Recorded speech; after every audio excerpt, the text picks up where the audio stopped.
listening. Those of us who celebrated Memorial Day today and who consider ourselves to be in favor of peace, there are a few things that I wanted to talk to you guys about, and President Obama brought a few of those things up during his Nobel Peace Prize acceptance speech. Let's see what he says, and then I will respond to him. But perhaps the most profound issue surrounding my receipt of this prize is the fact that I am the Commander-in-Chief of a military, of a nation, in the midst of two wars. Still, we are at war. And I'm responsible for the deployment of thousands of young Americans to battle in a distant land.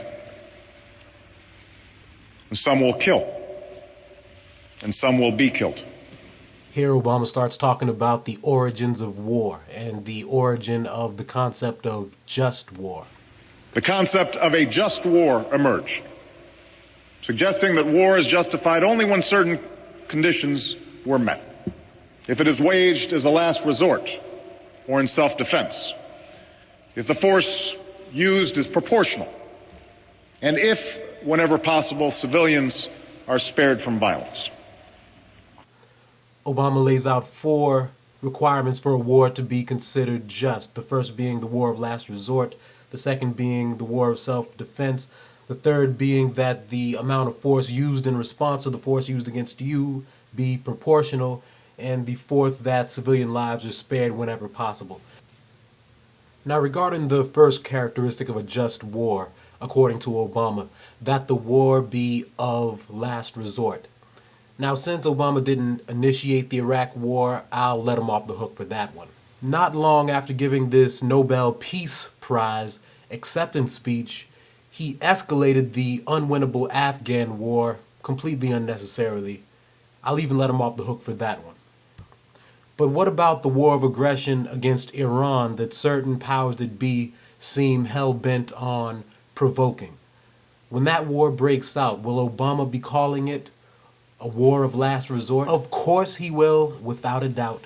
Now, I'm not going to go into great detail here, but as far as the other 3 elements of what's known as a just war, as Obama just laid out in his Nobel Peace Prize acceptance speech, Obama acts as if he believes in only waging war when the cause for that war is just. But there is plenty of evidence based on policy decisions that Obama's made in his first year and a half in office that he cares little, if at all, about just war. Or at least his foreign policy decisions and his military decision making will have little to nothing to do with just war principles. Now, during the speech, Obama says that sometimes war is necessary. Well, my question is, Mr. President, are you considering all possible peaceful means for resolving the conflict with Iran over its nuclear program? Hell no. On the contrary, what the Obama administration is doing is issuing threats. The Obama administration's promising that it won't use nuclear weapons on non-nuclear states signed up to the non-proliferation treaty, that it won't respond to chemical or biological attacks with nuclear weapons, and that it won't develop new nuclear weapons. But there are important qualifications. North Korea and Iran won't qualify. If you're not going to play by the rules, if you're going to be a proliferator, then all options are on the table in terms of how we deal with you.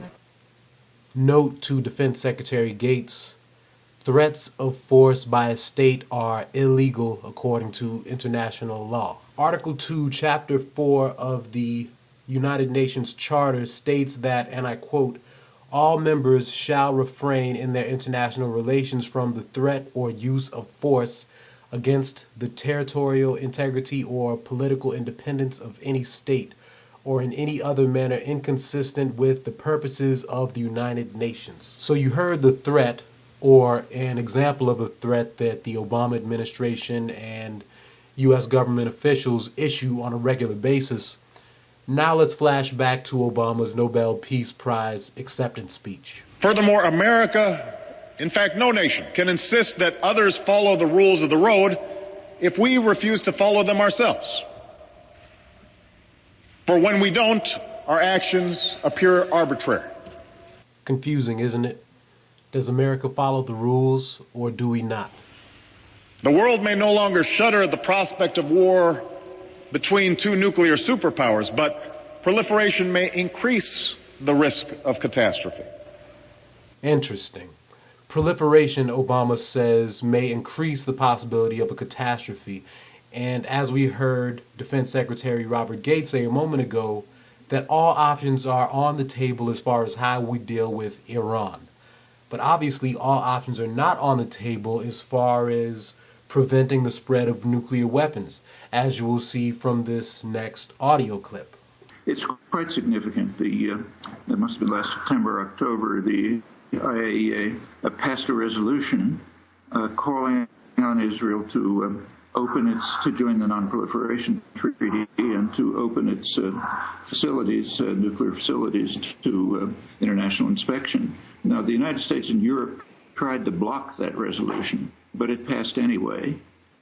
And immediately afterwards, the Obama administration informed Israel that it could deny it. If anyone is interested in nuclear non-proliferation, it's very important to compel countries to join the non-proliferation treaty. There are 3 non-signers at the moment, India, Israel, and Pakistan, all developing nuclear weapons with the assistance of the United States, and the U.S. is protecting them from inspection. There are nuclear weapons-free zones in several parts of the world already, except that they're not implemented fully because the U.S. won't allow it. The most relevant one here is the African Union did finally agree on a nuclear weapons-free zone, but that includes an island, the island of Diego Garcia, which the U.S. uses first of all, for bombing. It's one of the main bombing centers for the Middle East and Central Asia, but also for storing nuclear weapons and for nuclear submarines. And in fact, its use for those purposes is being beefed up by the Obama administration. They send new support systems for nuclear submarines. The United States is now sending new what are called bunker busters, huge bombs aimed at deep penetration. Of course, they're aimed at Iran. They've just been sent to Diego Garcia. These are all threats against Iran in violation of Security Council resolutions. I hope everyone had a lovely Memorial Day. And for those of you who love peace, in case you didn't realize it, we're headed towards another war. I wonder if there's anything we can do about it.